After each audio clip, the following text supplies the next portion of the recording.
The fire of the Holy Ghost. Ang apoy ng Espiritu Santo. Ang apoy ng banal na Espiritu Santo. Praise God. Hallelujah. Ang panangaral na ito ay hindi mahirap. Ang panangaral sa tanang Diyos na ito ay paulit-ulit. Lalo na kapag ginagamit ang mga gawa, 2:1 ng 4, sapagkat ito ay nagsasalarawan ng pagkilos ng Espiritu Santo. Amen? Amen. Noong araw ng Pentecost, nagkatipon sila sa isang lugar at sa kanilang pagtitipon, kumilos ang Panginoong Yesus. Ngunit ano ba ang nasa likuran ng mga gawa 2:4? Sino na ang tumanggap ng Espiritu Santo dito? Dito wala pang Espiritu Santo? Pakitaas po ang kanang kamay ng may Espiritu Santo na. Ng banal na Espiritu. Amen. Wala pa po kayo? Hindi pa kayo nakatanggap ng Holy Spirit? Ulitin ko, lahat ng pinuspos ng Panginoon Jesus ng kanyang banal na Espiritu, itaas ang kanang kamay. Amen. Praise God. Workers, leaders, tingnan niyo po ang sino mga hindi nagtaas, ha? Ulit, for the last time, sa huling pagkakataon, lahat ng tumanggap na ng banal na Espiritu, itaas ang kanang kamay. Amen. Okay, meron pang mga ilan. Leaders, workers, tandaan niyo po, ha? Praise God. So, akala natin, nung tayo tumanggap ng Espiritu Santo, yun ay pinakamaligayang araw natin. Yun ay pinakamasayang araw natin sa buhay natin. Tumpak at tumpak naman. Pero alam niyo po ba na meron pang mga kasunod yan? Amen? Ang pagtanggap ng Espiritu Santo hindi katapusan ng buhay ng pagiging sa Kristiyano. Ang yan ay panimula pa lamang ng mga pagpapalo. Panimula pa lamang ng mga pagpapalo. Panimula pa lamang ng panibagong maharapin na pagsubok sa buhay. Binigyan ka ng Espiritu Santo para ikaw ay magkaroon ng tapang, magkaroon ng lakas na harapin na anumang pagsubok sa buhay. Para ikaw ay magdala ng mga kapwa mo kaluluwa sa harapan ng Diyos. Para ikaw ay matutong magpakumbaba sa harapan ng Diyos. Aminin natin, marami sa atin wala pang Espiritu Santo, napakayapang. Akala mo siya yung pinakagwapo. Hello? Tingin ka muna sa salamin. Akala niya siya yung pinakamaganda. Pupunta sa church, postura. Buwa ng atensyon, ano? Pero, nung nakita niya na meron pa pala mas guwapo at mas maganda sa kanya, sapagkat siya pinagpala ng Diyos na siya ay nagpakumbaba sa harapan ng altar, pinuspos siya ng Espiritu Santo na wala ang kanyang pagiging mapagmataas, pagiging mayabang, sapagkat binago siya ng Espiritu Santo ng Diyos. Amen? Oh, hallelujah! Hallelujah! Praise God. Ang common mentality, ang pansamaan, karaniwang iniisip ng bawat tao, lalo na ng Kristiyano, kapag siya may Espiritu Santo, kaya niya ang lahat. Malakas na siya, magaling na siya. Pero alam niyo po ba, sa konting pagkakamali natin, sa konting pagkakasala natin, nawawala ang Espiritu ng Diyos sa katawan mo? Hallelujah! Dapat ka lagi nagpapasiyasat sa pusong isipan mo. Sa isipan mo, lagi mo ilalagay ang salita ng Diyos na siya magpapalago ng paglago mo sa pananampalataya. Amen? Siya magpapalago sa iyo ang Espiritu ng Panginoon. Ang pananalangin mo, ang magawang sabyo sa harapan ng Diyos. Ang pag-aayuno mo ang nagbibigay ng kaluwalhatian sa harapan ng Diyos. Dahil ikaw ay tumanggap ng Espiritu Santo, unti-unti ka ngayong natututo. Unti-unti ka ngayong lumalapit sa Panginoong Yesus. Pero, kapag ikaw ay nawala ng pananampalataya, unti-unti ang kadiliman ay babalot na naman sa'yo. Paano nawawala ang pananampalataya mo? Nakakalimutan mo magbasa sa tayo, nakakalimutan mo magayon, nakakalimutan mo tinatawag na manalangin. Alam niyo po kahapon, ano, when I was preparing all my things para pumunta dito ng hapon, ano, hinahanap ko yung, kasi nasa isip ko na yung susuot ko, nilabas ko na. Hinahanap ko yung bag ko na blue. Siguro isang taon ko palang hindi nagamit. Hanap ako, hindi ko makita. Hindi ko sa mga bags ko. Sabi ko, binigyan ako ng pamangkin ko nun eh. Binigyan ako ng galing sa abroad. Sabi, asan na yun? Hindi ko makita. Nakita ko siya, ang lumis. Para pala siyang inaamag na lumis. Kaya pala yung mga artista, may mga salamin pa yung bag eh. Naka-iskaparato pa yan. Pinunasan ko ngayon, sabi ko, pero parang ang baho? Nakasarado naman. Nalinis ko na, no? Yung loob pagbukas ko. Bulaga! May dalawang bumuhit sa loob ng bag ko. Sarado. Namamahaw na namatay na. Parang bagong panganak. Pinain yung mga tissue sa loob ng bag ko. Hindi kasi ako sa tissue kasi kahit saan pumunta. Pawisin din ako. Kung hindi ko pa in-inspection ang aking bag, kung hindi ko pa gagamitin, hindi ko lilinisin. Kung hindi ko pa, akala ko kasi ganyan eh, naka-expose naman sa hangin, nakasabit yung mga bags ko.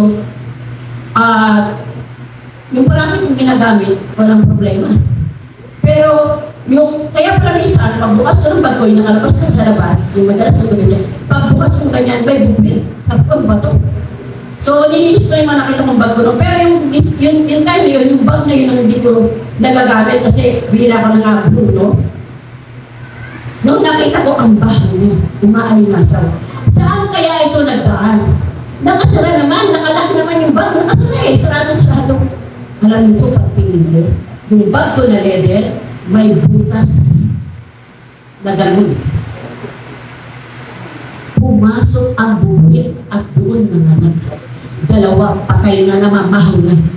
Ganyan ang katawan natin kapag hindi natin binibigay sa harapan ng Diyos sa pamamagitan ng pananalangin, sa pamamagitan ng pag-ayo, sa pamamagitan ng pagsasalan Diyos. Hindi mo pa na napapantayan, nabubulong ka na, magpaaw ka na sa harapan ng Diyos. Kaya kailangan laging nililinis, nabibigos pa sa Espiritu Santo. Kaya ka ulit lumapit sa altar, kaya ka ulit nagpasal sa altar. Kaya ang Espiritu Santo magtuturo sa iyo. Biruin mo yun? Isang taon kaya ang hindi nagamit? Pinasok ng bubit. Ingatan natin ang templo ng Diyos. Pasukin ang unting-unting pag-alinlangan. Oo, papasukin ang unting-unting galit. Papasukin ang unting-unting pagdududa. Papasukin ang alamang hindi sa Panginoon. Bantayan mo ang sarili mo. Lagi mong nilinisin sa harapan ng Diyos. Ang Espiritu Santo, magpakapuspos ka sa harapan ng Diyos. Kaya ka walang lumapit sa altar. Unang kapakinabangan ng Espiritu Santo, siya ay kumikilos sa iglesia. Kaya may baptism of the Holy Ghost, napakahalaga. Di ba ang sabi? Maliban na ang tao ay panganak sa tubig at sa Espiritu, siya hindi makapapasok sa araw ng Diyos. Sa Juan 3:5. Nung 3:3, ang sabi noong una, ano po ang sabi? Maliban na ang tao ay panganak na mag-uli, hindi siya makapagmamana pa. Nung nagtanong na si Nicodemo sa 4, paano papanganak na mag-uli, pinaliwanag ngayon, ng Panginoon sa Kristo. Maliban na ang tao ay panganak sa tubig at sa Espiritu, hindi na siya makakapasok. So kailangan ang sarili natin, maliban na tayo pinanganak sa tubig, ang Espiritu Santo, mayroon ka na. Kaya yung mga walang Holy Ghost, ito napakahalaga na Espiritu Santo sa buhay natin. Sapagkat yun ang pagkilos ng Diyos. Yan ang pagbabago sa buhay mo. You will be transformed into the power of the Holy Spirit kapag ikaw ay nagpapakumbaba. Hindi tayo marunong magpulit. Hindi tayo marunong sumamba. Pero nung tumanggap ang Espiritu Santo, hindi mo mapigilan ang tumakbo, hindi mo mapigilan ang sumamba, hindi mo mapigilan ang bibig mo na magsabi ng hallelujah, praise the Lord, glory to God, sapagkat nasa iyo ang Espiritu Santo ng Panginoon. Ang mahalaga kapatid at kaibigan, habang may panahon ka, habang may oras ka, lumapit ka sa Diyos. At hindi mo kailangan kung kailan siya babalik. Lagi mong lilinisin ang sarili mo sa harapan niya. Baka ikaw ay nangangamoy na sa loob. Baka ikaw ay may bugwit na sa loob ng puso mo. Sa utak mo, wala na yung pananampalatayang sinasabi. Kapatid, alam ng Diyos ang sitwasyon mo ngayon. Napuspos na ang lahat kanina. Halos lahat sumasamba at nagpupuri. Pero ikaw nakatunganga ka lang.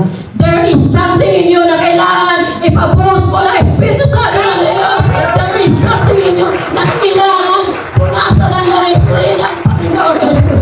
Huwag kang magtaka. Ba't di mo nadarama ang presensya ng Panginoon?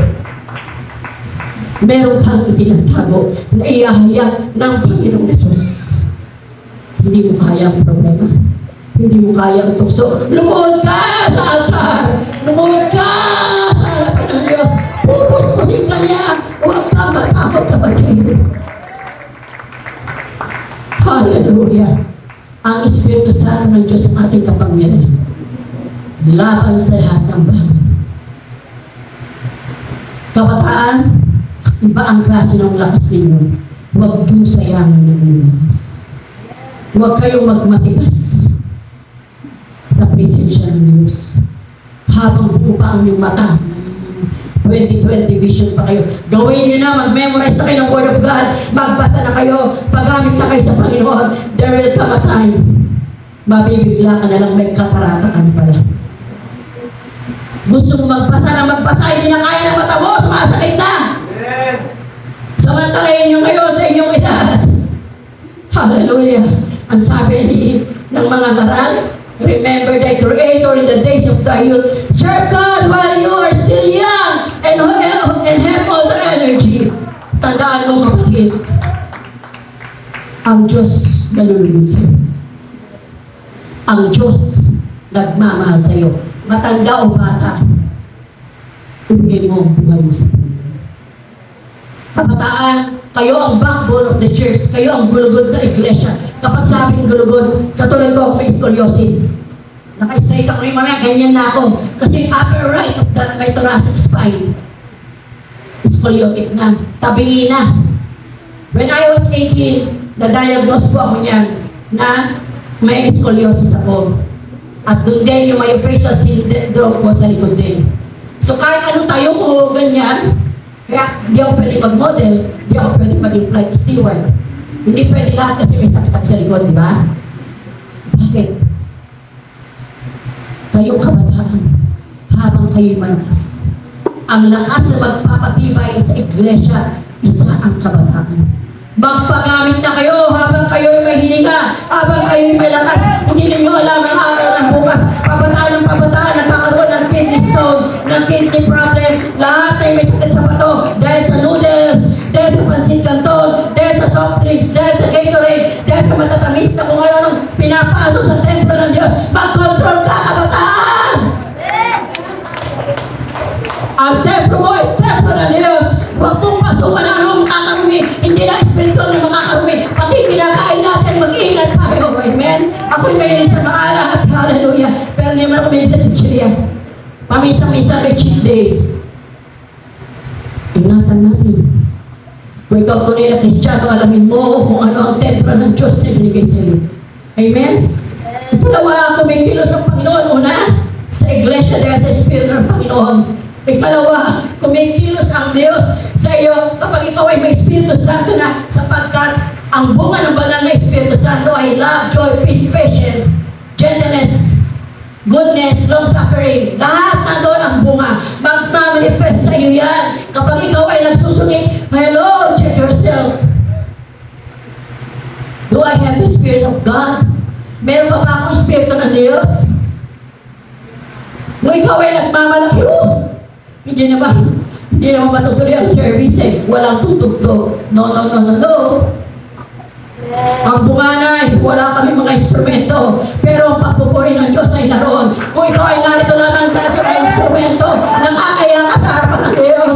Ibigay mo ang puso at isip mo. Magpuri ka mula sa puso mo, sa isip mo, sa kaluluwa mo, sa harapan ng Diyos. Siya ay pinulong sa gitnaan.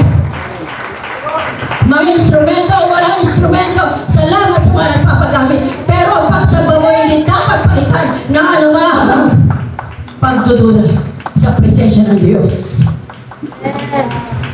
Napakagandang tignan na nagkakaisa sa pagpupuri pagsamba, sapagkat siya kumikilos ang Panginoon.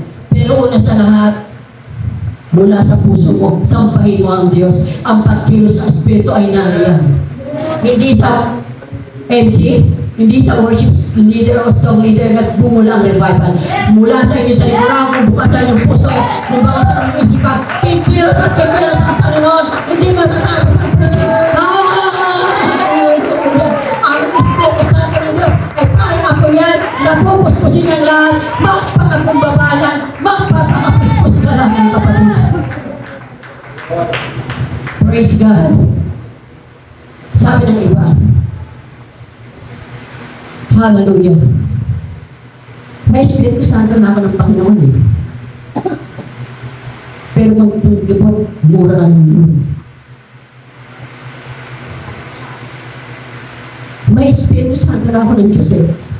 Pero konting mapaalalahanan ng elder, nagtatampo, wala na sa linggo. May Espiritu Santo ng Diyos na revive ko ako ng Sunday eh. Grabe yung kinis ng Panginoon. Natisod sa kapatid, walang sumunod na linggo. Kapag tayo ay Holy Ghost filled, walang tisod-tisod! Walang hinahinat ko! Walang sa harapan ng Diyos! Ang puso mo ay pusila! Ang puso mo ay talisay! Ang puso mo ay punong-puno ng pagpapatawad! Punong-puno ng pagbibigay! Punong-puno! Kahit inis na ako!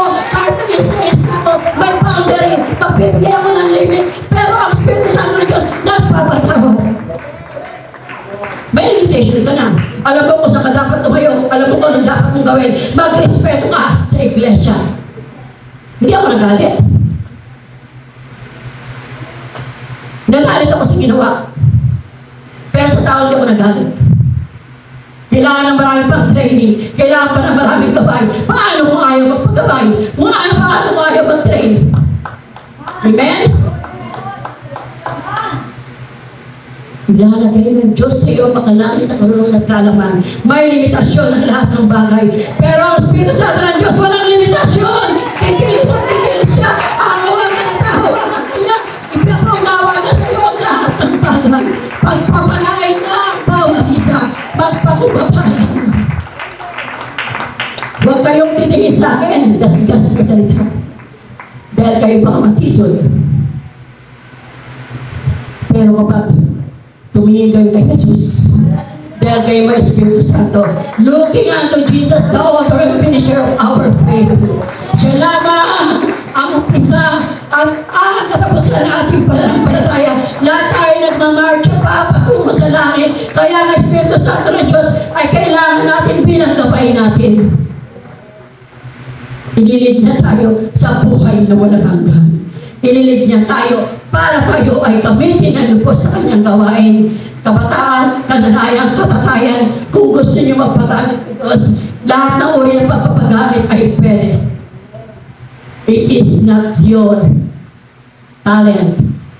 It is not your skills, but your availability. Availability sa pagpapagamit sa Panginoon. Your willingness to serve God.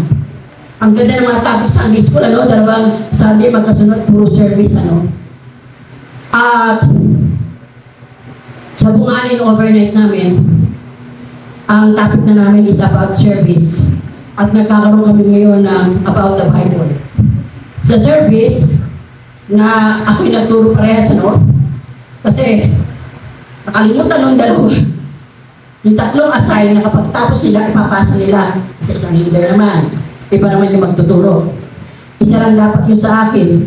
Pero dahil nakalimutan nila, wala akong magawa kundi saluhin ang dalawa. Yung pangatlo, activity kami. Ang isa sa topic, what is leadership in the sight of God? Ano yung leadership sa harapan ng Panginoon? Dinefine yung leadership, yung godly leadership na ituro na ng first two teachers, and then godly leadership na inatapat sa akin. So, paano yung servanthood i-connect mo sa leadership, sa godly leadership?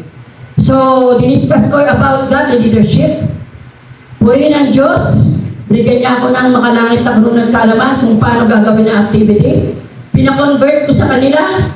Nag-group sila into 3. AMD, Sunday School, LM, Ladies Ministry. Convert how to be a servant sa pagiging leader. ano yung mga dapat gawain ninyo sa ikalalago ng iglesia. At alam niyo po kung paano binigyan sila ng kaunawaan ng Espiritu Santo kung paano ma-convert ang leadership, ang servanthood to leadership. You cannot be a leader unless you become a servant. Hindi ka pwede maging leader. Hindi ka maglilinis sa CR. Hindi ka pwede maglilinis ng church. Lideran ka lang. Kailangan, hindi ko naman sinasabi lahat, ano? Dumadaan kasi lahat yan. Kung may puso ka, mapagbigay, bibigay mo ng lubos sa Panginoon. Lahat ng ginagawa mula sa pinakmababa hanggang sa pinakmataas, guided by the Holy Spirit. Kaya napakahalaga na ang Espiritu Santo ng Diyos ay lagi na sa atin. Bakit? That is a sign na ikaw ay nagpapakumbaba kapag ikaw ay puspos ng Espiritu Santo, being a servant of God. Nag-work sa iyo ang humility na kailangan na makita ang production of the Holy Spirit sa iyo bilang anak ka ng Diyos. Amen? Bilang anak ka ng Diyos, kikilos ang Panginoon sa iyo. Ikatlo, para sa unawaan spiritual, kaya ka may Espiritu Santo. Mahirap unawain ang mga bagay sa mundo ito, hindi kaya ng pag-iisip mo. Sapagkat ang sabi sa 2 Korinto 4:4, ang ating utak ay minamanipula ni Satanas. So para pakawalan ni Satanas yan, kailangan mo ng Espiritu ng Diyos. Kailangan mo ng tinatawag na pagpakapuspos sa presensya ng Diyos. Kailangan mo ang Holy Spirit sa buhay mo. Hindi ko maunawaan kung paano mag-face ng ganito. Sapagkat ako'y pinanganak na matigas sa ulo. Hindi inaamin ko naman yung matigas sa ulo. Pasaway sa madaling salita. Kahit bunso ako, pasaway ako. Sa dami ko ba namang kuya eh. Hindi ka magiging pasaway. So, kahit nung na-convert na ako sa church, pasaway pa rin ako. Huwag na akong gayahin kabataan, ha? Permit me to use this as an illustration kasi gusto kong makita ninyo kung paano kumilos ang Panginoon sa buhay ko. Hindi dahil kung paano ako inanapan, kundi yung kapangyarihan ng Diyos kung paano kumilos sa buhay ko. 2 taon na po ako nagsisimba sa bunga na yan, ang na yan. Nakapantalon pa rin ako. May mga bago ba? Sorry ah. Si Pastor Art, matigas yun. Pahinto kayo yun. Yan yung bahay nila, oh. Kay Brother Benny, bahay ni Pastor Art yan. Kubungong po yan dati. 1983 ako na-baptize. Bago ako bautismuan, ang bait ko. Ganda ng buko, mahaba dito. May nakita ko sila Kuya Bar, sila Ate Pina. Mahabang damit, mahabang buhok. Yung hipag ko mahaba din. Baldi.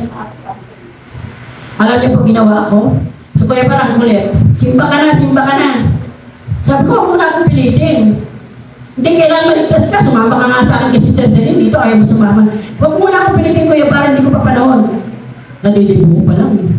Tumatakas pa lang ako sa, alam niyo yung cyber sa recto. First time ko pa lang mag-after ng disco. First time ko pa lang paminom ng konting beer. First time pa lang eh. Pipigilan mo na ako. Sumobra ako sumunod sa inyo eh. Napakabait ko nung umpisa mangyari. Pero nung panahon na yun, talagang rebelde. So, siguro pinakausap na ng Panginoon, sige na nga, pagbibigyan mo na itong kapatid kong makulit. Sabi ko, may Kuya Bar, pagbibigyan mo na ito. Pero alam mo itong ginawa ko bago ko magsimba? Nagpa-7 ako ng buhok. 7 na kulot. Kasi alam ko, hindi na ako makapagpapagupit. Sabi ko, maldita ako eh. Kaya mag-isiping mabait ako ah. Sa old nature ko, sobrang maldita ako, sobrang akong pasaway. So, simpa ako ngayon, galit-galit sa Kuya Bar. Bakit ganyan ang buhok mo? Oy, Kuya Bar, hindi niyo pa ako miyembro. Sabi ko, huwag mo akong ano eh. Sabi ko, ganyan. Eh, sa Kuya Bar, direktong salita yan eh. Sa tuwa ako, simpa ako eh. May picture pa ako na naka-Biblia, yung malaking Biblia, tapos naka-bisida ako kasi sabi niya mag-bisida lang. Hindi ko kaya. Ang sumunod na linggo, pinautismohan ako. Pero nauna na yung bautismo ng Espiritu Santo noon. Sumunod na linggo, pinautismohan na ako noon. Parang buwan yun, alam ko, may 5 ako na baptize ng Holy Spirit. Sa bahay, may fellowship sila, hindi pa umaten. Nabaptize ako ng Holy Spirit sa bahay May 5, 1983. Nabaptize ako ng water June 5. So talagang, nung nabaptize ako ng water, akala ni Kevin susunod na ako sa lahat sa ng Holy Spirit. Hindi pa din, nakapantalon ako talagang kahit anong kausap niya. Si Pastor Art, 2 taon na ako. Bakit ako nagpapantalon? Tingnan niyo akin din. That is petiligo. Sinong dalaga ang magpaparga? Eh, hindi pa usong mahaba nun eh. Nagpastuhod lang eh. Ba't kayo papakita ang aking legs na hindi naman maganda, di ba? Petiligo ang tawag dyan. Yan ay yung melanin of the skin na hirap mag-produce ng kulay ng katawan. Ganun ako katigas. Ayoko kasi wala kayong kapansanan. Wala kayong, lahat, pwede kayo magbisita, pwede kayo, kasi wala kayong kapansanan sa binti. 9 years old ako nung nagkaroon ako niyan. Sabi ni Pastor Art, binulungan ako. Sister Dory, 2 taon ka na nagsisimba, magbistida ka na. Hindi ka sa Pastor Art. Bakit kaya ako pipilitin ito? Ang alam ko kasi, dinuturo niya conviction. Yung Holy Spirit ang magbabago sa'yo. Yun ang turo sa amin. Eh, di ba ako nakausap ng Holy Spirit? Pero may Holy Spirit na ako. Sabi ko, hindi ko pa kaya. Hindi ako nagsimba. Ang tagal yata, hindi ako nagsimba. Pero alam niyo po, sa hindi ko pagsimba, doon kumilos ang Espiritu Santo ng Diyos. Sa pagtulog ko, kinakausap niya ako, magsimba ka na, lumapit ka na sa Panginoon. Sabi ko, hindi ko kaya kabanalan. Ayoko maging plastic. Ayoko maging Tupperware. Kasi totoong tawag ko, ayoko. Pero ang Diyos ang nag-convict. First year college ako sa UE. Kilala niyo si Glenn Villarin? Yung asawa niya, librarian, scholar. Pag nakapalda ako, hindi ko siya nakikita. Pag nakapantalon ako, nakikita ko siya sa library. Sabi ko, Panginoon, ano ba naman to? Eh, 2 na naman yung nagpapalit akong palda. Saka ayoko talaga ng palda. Sabi ko, mag-i-stocking pa ako ng makapal para lang makapagpalda, para matakpan lang yung tinatago ko. Ayoko talaga. Pero alam niyo po, ang Panginoon, napakabuti. Walang sinasabi si Sister Evelyn sa akin. Pag nakita yung mukha ni Sister Evelyn, Sister Vicky nasaan? Kahawig niya. Maputi, Chinese ang tatay noon. Juan ang apelido niya kasi yung nanay ng tatay niya may durog Chinese. Napakaputi, napakakinis, napakaganda, medyo pangahin lang siya. Siya yung nakakakita sa akin. Eh, sinabisi siya namin sa church. Inadap sila ng mandapur. Grabe, sabi ko, ano ba naman ito, Panginoon? Ayoko na nga lalo magsimba. Kaysa nang pumunta, may nakasunod sa akin. Sino ba nagsabi? Pinapatay na naman baka ako ni Kuya Bar dito? Sabi ko gano'n. Tapos Kuya Bar talaga ayaw ko tigilan eh. Sabi ko gano'n.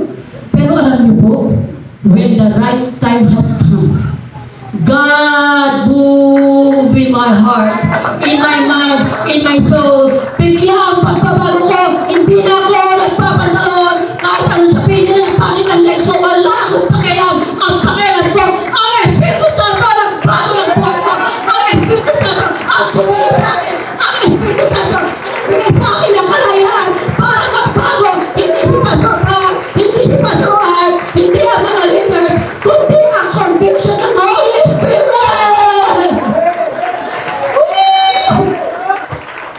From that moment on, God changed my life entirely, completely. Walang pagka-alinlangan.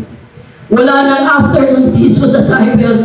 Wala nang lakwatsa. Wala na. Nagpakatinubo ako. At kung di ako binago ng Panginoon, kaya alam ko rin ang lesbianism. Virgin High School ako. Best friend ko, 2. Isang tomboy. Napakaganda. Nagpapalitan kaming news noon sa Evelyn. Tomboy pala siya. Nabarkada ako sa kanya. Aba, tomboy na rin ako. Pinapantayan ako ng kuya kong isa, saka ni Kuya Bar. Sabi ko, grabe ito ah. Ang dami kong buwardya. Bunso pa naman ako, tapos 5 lalaki. Kaya para makatakas ako sa party, papaalam ako sila, kasi pag nagpaalam ko sa kanila 5, 2 papayag. Nanay ko, parating mo pumapayag yun. Yung 3, si Kuya Bar, kahit ganun yung pinayagan niya. Grabe yan. Sabi ko, alam ko na. Papaalam na lang ako sa 2, lagi pumapayag at saka si nanay ko. Umuwatin ako ng JS Prom. Grabe sa party. Si Kuya para paglabas ko, lalo na sa kay Ariano, nag-aabang. Kutos ako ngayon. Ikaw hindi kita pinapayagan sa mga ganyan. Ba't nandito ka? Bakit nagpaalam ba ako sa'yo? Kay Kuya Paul, saka kay Kuya Tona ako nagpaalam, saka kay Nanay, kailangan pa ba ako ng paalaman? Official ako ng JN ng third year. Iba ang control ng Panginoon. Kahit anong hipit natin, kahit anong gawin natin, kapag hindi ang Espiritu Santo nag-convict sa'yo, napakahirap. Pero walang salita kapag ang Espiritu Santo ng Diyos, babaguhin ang buhay mo, ikinisin mo sa buhay mo, ano man ang sikat mo, ano man ang problema mo, ang Diyos ang kakinig sa'yo, babaguhin ka niya ng lupusan. Hallelujah. Yung transformation ng character.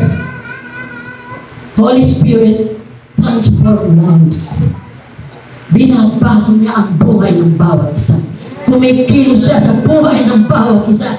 Na ang ikalima, may pagpapasakop ang katawan ng Diyos sa Espiritu Santo ng Panginoon.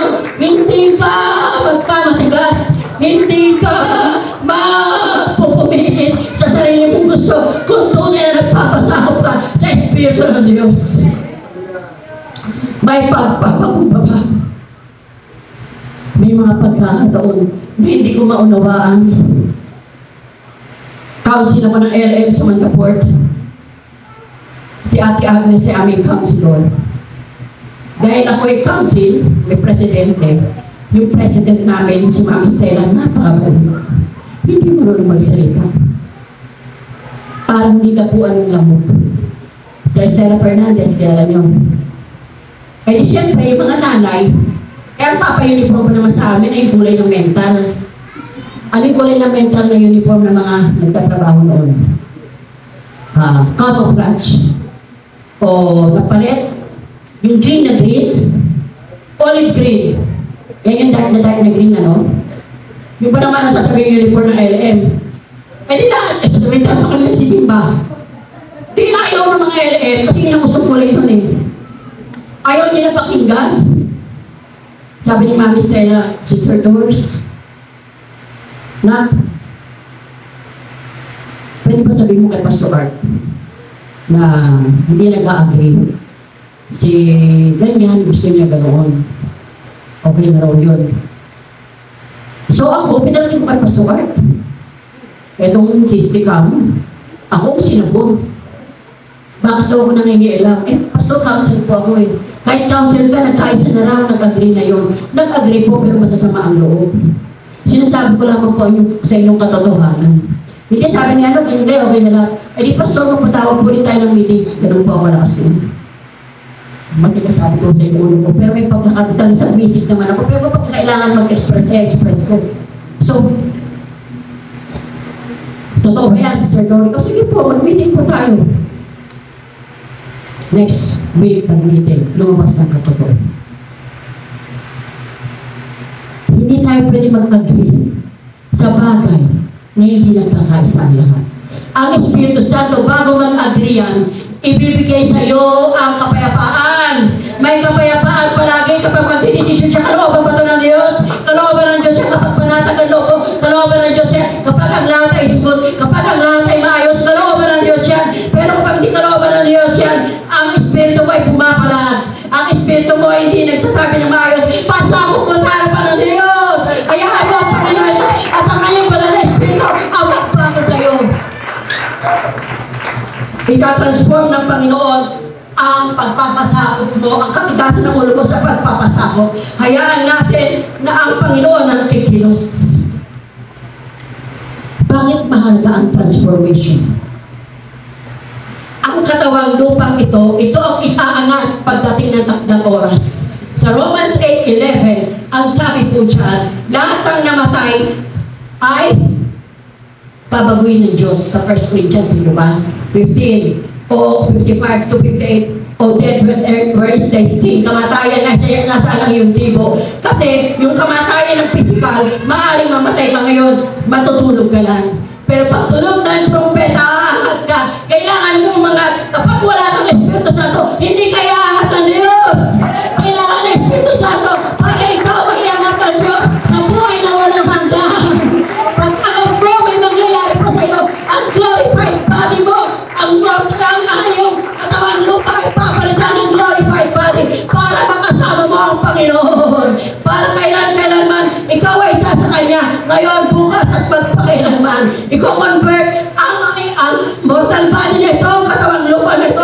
puno ng kasalanan na nilinis sa Espiritu Santo sa isang makaluwalhating katawan.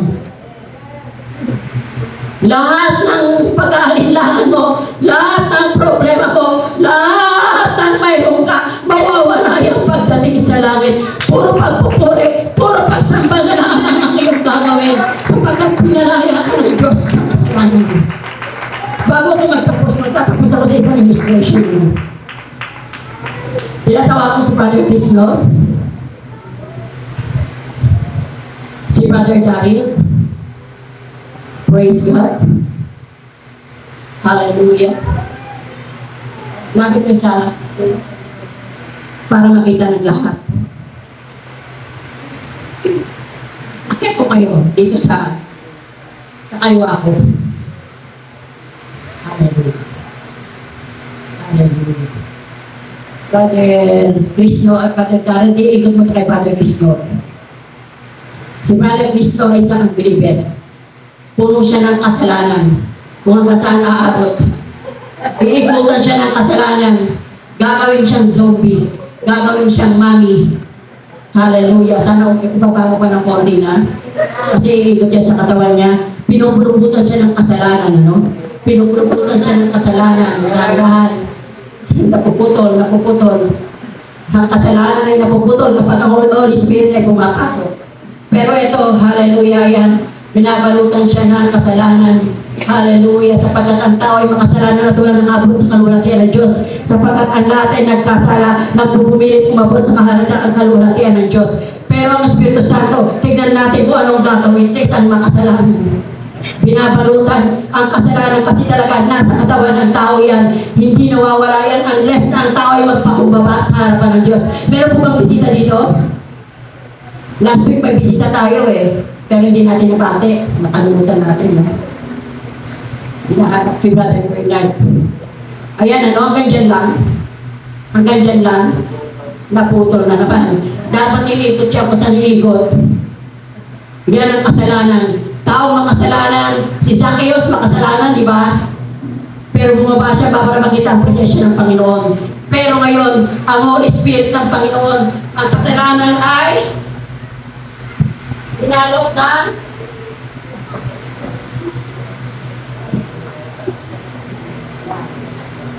si Brother Cristo ay lumapit sa Diyos.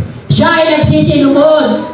Lumod ka, Brother Cristo, nagpakumbaba sa Panginoon. Siya ay inikutan na tinatawag na Espiritu Santo ng Diyos. At nang ito ay sinaksak ni Brother Reynang, ni Brother Darren, ang kuryente, unti-unti nawawala ang kasalanan. Inaalis ang kasalanan. Inaalis ang kasalanan. Nagpautos na sa tubig sa pangalan ng Jesus. Nagsisi siya. Nagpakubaba. Lumapit sa Panginoon.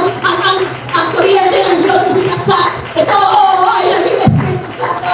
Naging Espiritu Santo ng Diyos na nagpapalaya sa kasalanan. Kaya si Brother Cristo ay napaspos sa Espiritu Santo ng Diyos. Tumayo, sumamba, nagpuri sa Panginoon. Kaya na Espiritu Santo ng Diyos. Kung tayo magpapakubaba, kung tayo lalapit sa Diyos, ang Espiritu Santo ng Diyos ay kuryente na magpapago sa buhay mo. At si Brother Darren, patuloy siya maglilingkod sa Diyos. Kasama na si Brother Cristo, sasambahin, ikot, magpupuri, ikot ng ikot, magsasamba sa Panginoon, magpupuri, lahat, magsasamba, magpupuri, at tatabayin ang presensya ng Diyos. Kapatid, hindi pa uli ang lahat, para tayo lumapit, para tayo sumamba, para tayo magpaspas sa Espiritu ng Diyos. Hayaan mo paguhin ka ng Diyos. Hayaan mo paguhin ka ng Diyos. Ang Espiritu Santo ng Panginoon ang magbabago sa iyo. Hindi mo kaya. Bitbit ka ng kasalanan. Punong-puno ka ng kasalanan. Pero ang Espiritu Santo ng Diyos asyang bigyan sa buhay mo.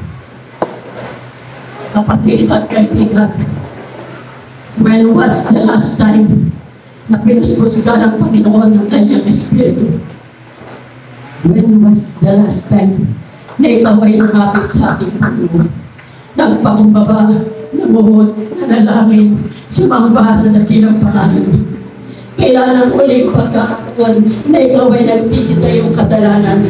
Kailan ang huling pagkakataon na ikaw ay lumapit sa Diyos?